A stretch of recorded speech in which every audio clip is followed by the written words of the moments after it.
Hello friends, welcome to Toppers World. ഇന്നത്തെ നമ്മുടെ class 8ാം ക്ലാസ്സിലെ സോഷ്യൽ സയൻസ് ആണ്. ഇന്ന് നടന്ന അതായത് 22/8/2025 നടന്ന സോഷ്യൽ സയൻസിന്റെ ക്വസ്റ്റ്യൻ പേപ്പർ അതിന്റെ ആൻസർ കീ ഡിസ്കഷൻ ആണ് ഇന്ന് നമ്മൾ ചെയ്യാൻ പോകുന്നത്. ക്ലാസ് തുടങ്ങുന്നതിന് മുമ്പ് നമ്മുടെ ചാനൽ ആദ്യമായി കാണുന്നവരുണ്ടെങ്കിൽ സബ്സ്ക്രൈബ് ചെയ്ത് ഞങ്ങളെ സപ്പോർട്ട് ചെയ്യാൻ മറക്കരുത്. ക്ലാസ്സുകൾ കണ്ടതിന് ശേഷം ഇഷ്ടമായെങ്കിൽ ലൈക്ക് ചെയ്യാനും മറക്കരുത്. തുടർന്നുള്ള ക്ലാസ്സുകളിൽ നമ്മൾ എല്ലാ ക്വസ്റ്റ്യൻ പേപ്പറുകളും അതിന് ആൻസർ കീയും ചെയ്യുന്നതായിരിക്കും. നിങ്ങൾക്ക് വെക്കേഷനും അതുപോലെ സ്കൂളുകൾ റീഓപ്പൺ ചെയ്താലും ക്വസ്റ്റ്യൻ പേപ്പറുകൾ തന്നെ ആയിരിക്കും ചെയ്യിപ്പിക്കുക. അപ്പോൾ നിങ്ങളിത് ശ്രദ്ധിച്ച് കാണുക, ആവശ്യമുള്ളവർ നോട്ട് ചെയ്തെടുക്കുക. അപ്പം നമുക്ക് ക്ലാസ്സിലേക്ക് കടക്കാം. ആദ്യത്തെ ക്വസ്റ്റ്യൻ, ഇവിടെ തന്നിരിക്കുന്ന റിബല്യൻ ഏതാണെന്നാണ് ക്വസ്റ്റ്യൻ. നമുക്ക് ആൻസർ മാത്രം ഡിസ്കസ് ചെയ്ത് പോകാം. ഇന്ന് നിങ്ങൾ എഴുതിയതായതുകൊണ്ട് നിങ്ങൾക്ക് കൂടുതലായിട്ട് ക്വസ്റ്റ്യൻ കേൾക്കാൻ താല്പര്യം ഉണ്ടാവില്ല. ഇത് ഏത് റിബല്യൻ ആണെന്നാണ് ക്വസ്റ്റ്യൻ. റിബല്യൻ മുണ്ട റിബല്യൻ ആണ്. അപ്പോൾ നമുക്ക് ആൻസർ ഡീറ്റെയിൽ ആയിട്ട് നോക്കാം. കണ്ടല്ലോ, ഈ റിവോൾട്ടിന് വേറൊരു പേരും കൂടി ഉണ്ട്, ഉൽഗുലൻ എന്ന്. 1899 നടന്നതാണ് മുണ്ട റിബല്യൻ. ഓക്കെ,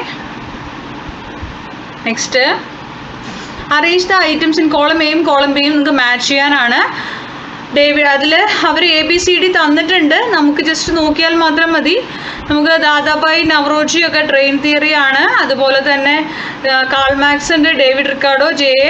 ഷൂംപീറ്റർ ഉണ്ട്. അപ്പോൾ എന്താണ് ആൻസർ എന്ന് നമുക്ക് നോക്കാം.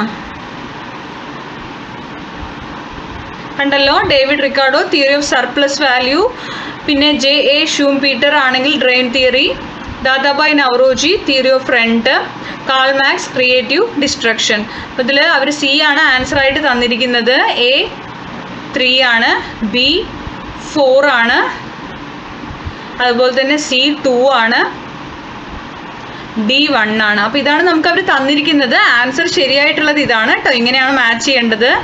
അതായത് David Ricardo A 3 theory of rent, പിന്നെ അതുപോലെ തന്നെ ദാദാഭായ് നവറോജിയുടെ ആണ് ഡ്രെയിൻ തിയറി വരിക, പിന്നെ B 4 ആണ്, പിന്നെ D 1 ആണ്. ഓക്കെ, അടുത്തത് നെക്സ്റ്റ് ക്വസ്റ്റ്യൻ. 2 സ്റ്റേറ്റ്മെൻറ്റ് തന്നിട്ടുണ്ട്. വിൻ്റർ സോളിസ്റ്റൈസിൻ്റെയും സമ്മർ സോളിസ്റ്റൈസിൻ്റെയും സ്റ്റേറ്റ്മെൻ്റ് ആണ്. ഏതാണ് ശരി എന്നുള്ളതാണ് ആൻസർ നോക്കാം. മൂന്നാമത്തേൻ്റെ ആൻസർ വരുന്നത് Statement 1, following the winter solstice, the apparent movement of the sun from the Tropic of Capricorn to the Tropic of Cancer is known as Uttarayanam. Statement 2 എന്താ പറയുന്നത്? Following the summer solstice, the apparent movement of sun from Tropic of Capricorn to the Tropic of Cancer is known as Dakshinayana. പക്ഷേ രണ്ടും ശരിയല്ല. Statement 1 മാത്രമാണ് correct കേട്ടോ. Next,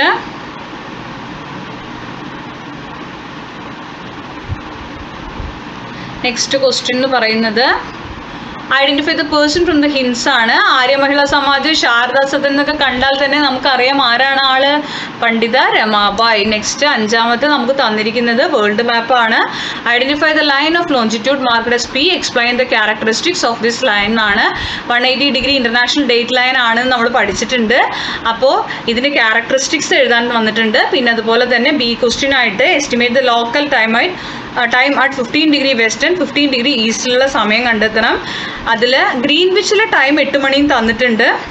ഗ്രീൻവിച്ചിലെ സമയം 8 മണിയാണെങ്കിൽ 15 degree വെസ്റ്റിലേക്ക് വരുമ്പോഴുള്ള സമയവും 15 ഡിഗ്രി ഈസ്റ്റിലേക്ക് പോകുമ്പോഴുള്ള ടൈമും നമ്മൾ കണ്ടുപിടിക്കണം.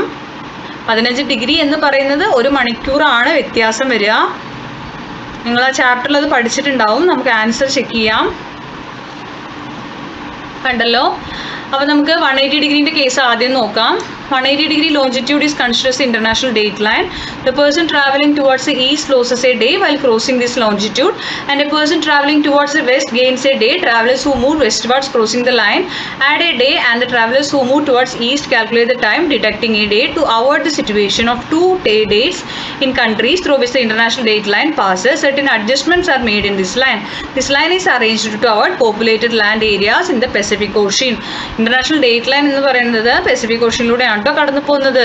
B ക്വസ്റ്റ്യൻ, അതായത് ഓർ ക്വസ്റ്റ്യനിൽ ഒരു B തന്നിട്ടുണ്ട്. അതിൻ്റെ ആൻസർ എന്ന് പറയുന്നത് 15 ഡിഗ്രി വെസ്റ്റ് ആണെങ്കിൽ 7 മണിയും 15 ഡിഗ്രി ഈസ്റ്റ് ആണെങ്കിൽ 9 മണിയുമാണ്.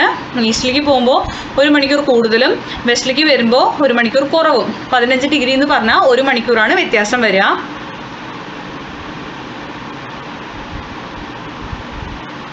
അടുത്ത ക്വസ്റ്റ്യൻ വരുന്നത് ചാർട്ട് കംപ്ലീറ്റ് ചെയ്യാനാണ്. Flow chart related to fundamental rights ആണ്. ആൻസർ നോക്കാം നമുക്ക്.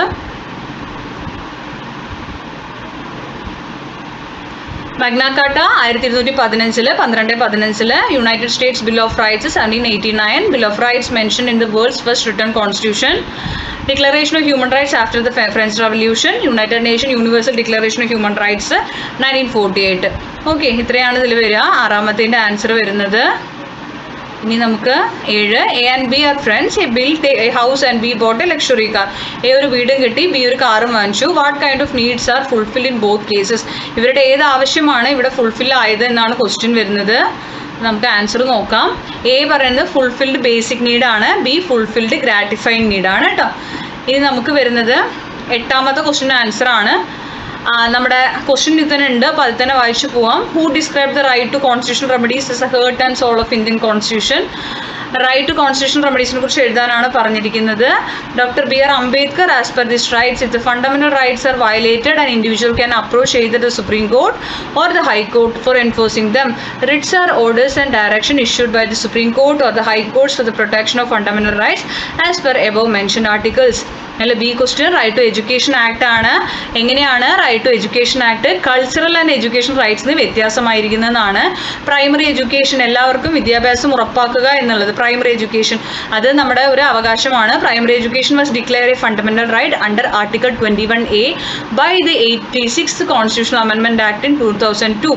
Parliament passed the Right to Education Act in 2009. The act came into effect in April 2010. This act ensures free, compulsory and quality education for all children between the age group of 6 and 14. But cultural and education rights have been included in the Constitution for the protection of the interest of the minority sections. Protection of their language, script and culture. Religious and linguistic minorities have the right to establish and administer education institutions of their choice. നമ്മൾ answers വായിക്കുന്നതുകൊണ്ടാണ് ഇത് കൂടുതൽ detail ആയിട്ട് പറഞ്ഞു പോവാത്തത്. ഇനി 8 നമ്മൾ വായിച്ചു, 8Aയും Bയും വായിച്ചു. 9 സ്വദേശി മൂവ്മെൻറ്റുമായിട്ട് റിലേറ്റ് ചെയ്ത ക്വസ്റ്റ്യൻ ആണ്. 10 Gandhian economic thoughts. 11 name the different seasons ആണ്. 9, 10, 11 നമുക്ക് ഒരുമിച്ച് നോക്കാം.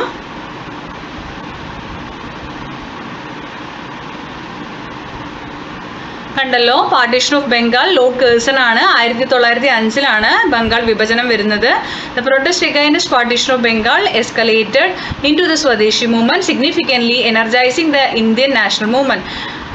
Centered on the concept of boycott and self-reliance, its primary strategy involved promoting Indian-made goods while boycotting British products to boost indigenous industries and cut off trade revenue for the colonial government. Partition of Bengal brought the common people, women and students of India in a political movement for the first time. 10th നമ്മൾ പറഞ്ഞു Gandhian economic thoughts ആണ്. Gandhian economic thought hold significant relevance in contemporary India and addresses many of its modern challenges. Gandhi's vision was not a simple rejection of modernity but a holistic framework that prioritized human well-being, social justice and sustainable development over purely materialistic growth. Gandhiji envisioned an economy based on self-sufficiency and decentralization. Rural industries need to be nurtured to increase employment opportunities locally, expand local markets for marketing locally produced goods. Economic inequality should be alleviated to ensure social justice. ഇനി 10 നമുക്ക് 4 seasons ഉണ്ട്. Spring, summer, autumn, winter. Spring സീസണിൽ plants bloom and produce fruits.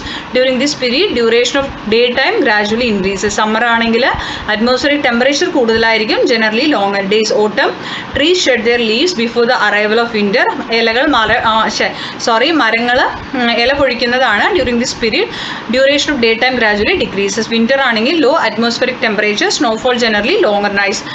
Law atmospheric temperature കുറവായിരിക്കും, തണുപ്പുണ്ടാവും, മഞ്ഞ് വീഴ്ച, രാത്രിയുടെ ദൈർഘ്യം കൂടുതലായിരിക്കും.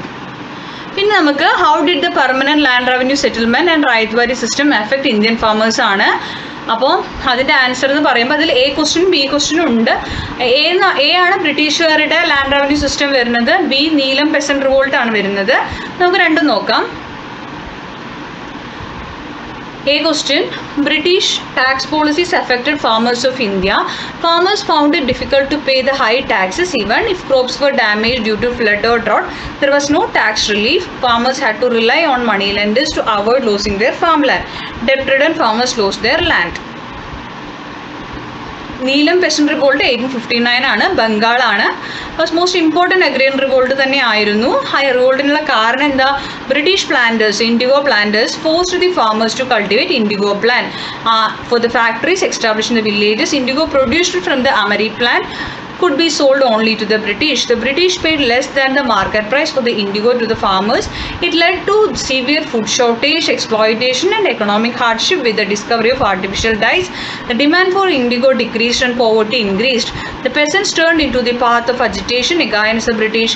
Digambar Vishwas and Vishnu Vishwas farmers abandoned their indigo cultivation. Indigo factories were then attacked.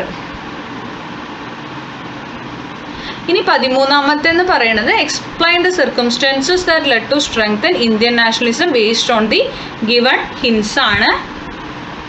Economic എക്സ്പ്ലോയിറ്റേഷനിൽ വരുന്നത് British transformed India into a colony for a raw material collection and a market for their goods aiming for economic exploitation. ബ്രിട്ടീഷുകാർ ഇന്ത്യനെ ബ്രിട്ടീഷുകാരുടെ colony ആക്കി അല്ലേ. പിന്നെ അതുപോലെ തന്നെ policy resulted in wide spread unemployment ആയി, പോവേർട്ടി ആയി, prompting diverse groups including farmers, artisans, small traders and tribal communities to rebel against British rule. Dadabhai Naoroji, R.C. Dutt and Mahadev Govinda Ranade carried out detailed studies about the economic exploitation by the British. പിന്നെ western education ആണ്. The British introduced modern English education in India in the 19th century to assert their cultural superiority and create a compliant class. Educated Indians gained exposure to Western ideals like democracy, freedom, egalitarianism, civil rights, etc. This newfound awareness led them to question British rule and sparked a discussion about ending it. English also facilitated communication among diverse regional groups.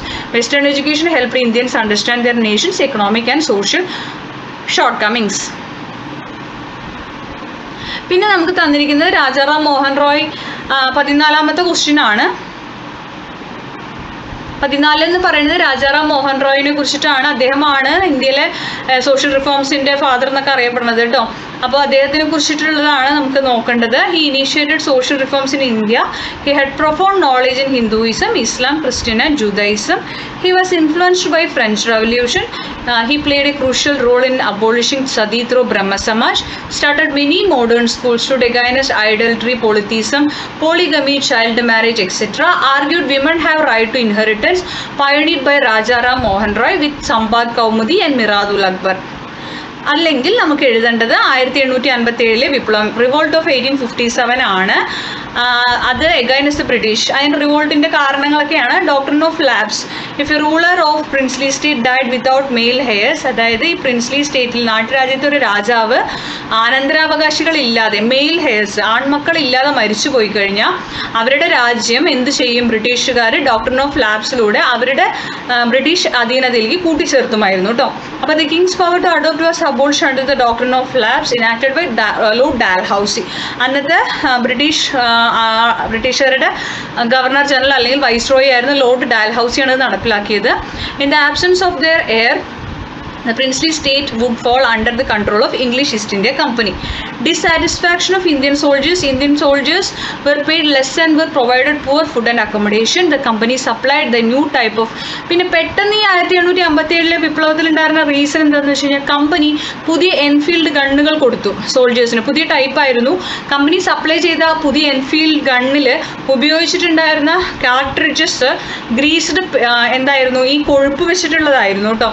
അന്ന് this cover had to be bitten off to. Gun use ചെയ്യണമെങ്കിൽ കടിച്ചിങ്ങനെ വലിച്ചിട്ടാണ് അത് use ചെയ്യുക. അപ്പോൾ അതിൽ use ചെയ്തിട്ടുണ്ടായിരുന്ന തേര അല്ലെങ്കിൽ കാർട്രിഡ്ജസ് എങ്ങനത്തെ ആയിരുന്നു വെച്ചാൽ കൊഴുപ്പ് നിറച്ചതായിരുന്നു. പന്നിയുടെയും പശുവിൻ്റെയും കൊഴുപ്പ് കൊണ്ട് നിറച്ചതായിരുന്നു. അപ്പോൾ അത് ഇഷ്ടപ്പെടാണ്ടാണ് ആക്ച്വലി സഡൻ ഒരു റിവോൾട്ട് വന്നതെന്ന് പറയുന്നു. It was rumoured among the soldiers that this cover was smeared with a type of grease made from cow and a pig fat, which was offensive to their religious belief. അടുത്തത് 15ാമത് നമുക്ക് തന്നിരിക്കുന്നത് summer സോളിസ്റ്റൈസും winter സോളിസ്റ്റൈസും ആണ്. Summer solstice എന്ന് പറയുന്നത് 21 June ആണ്. സണ്ണിൻ്റെ apparent movement position shift towards north from the equator to the Tropic of Cancer from 21st March to 21st June ആണ്. പിന്നെ on 21st June the northern hemisphere experiences the longest day and shortest night. 22nd ഡിസംബറിലാണ് winter solstice വരുന്നത്. സണ്ണിൻ്റെ apparent position എങ്ങനെയായിരിക്കും? ഇക്വേറ്ററിൽ നിന്ന് tropic of കാപ്രിക്കോണിലേക്ക് ആയിരിക്കും. During the period from 23rd September to 22nd December ആണ്. അതുപോലെ തന്നെ ഓൺ 22 ഡിസംബറിൽ സദേൺ ഹെമിസ്ഫിയറിൽ ലോങ്ങസ്റ്റ് ഡേയും ഷോർട്ടസ്റ്റ് നൈറ്റും ആയിരിക്കും. കുറച്ച് ലെങ്തി ആയിപ്പോയി പറഞ്ഞു കഴിഞ്ഞപ്പോൾ ഇത്. അത് ആൻസേഴ്സ് എല്ലാം സോഷ്യൽ ആയതുകൊണ്ട് തന്നെ കുറച്ച് വലുതാണ്, അതുകൊണ്ടാണ്. അപ്പോൾ നിങ്ങൾക്ക് ആവശ്യമുള്ളത് നിങ്ങളത് നോട്ട് ചെയ്ത് എടുക്കുക. ഇനി നമ്മൾ തുടർന്നുള്ള ക്ലാസ്സുകളിൽ ബാക്കിയുള്ള ക്വസ്റ്റ്യൻ പേപ്പേഴ്സ് എല്ലാം ഡിസ്കസ് ചെയ്യുന്നതായിരിക്കും. ക്ലാസ്സിൽ ഇഷ്ടപ്പെട്ടുണ്ടെങ്കിൽ ലൈക്ക് ചെയ്യുക, ഷെയർ ചെയ്യുക, സബ്സ്ക്രൈബ് ചെയ്യുക. Thank you for watching.